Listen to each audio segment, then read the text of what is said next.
shareko ultihara shareko baribira shareko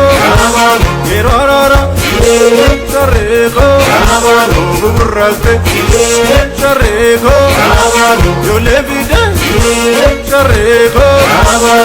bujugde shareko yonidede shareko birole birole birole birole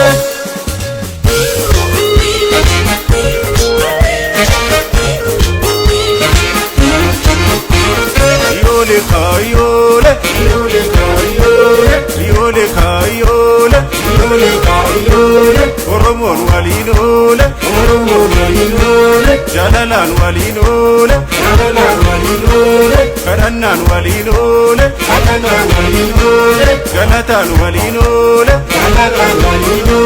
gafarrecha malkayole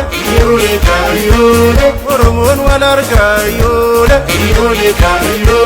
gafarrecha tulluyole adan waqanoluyole Yole kayole,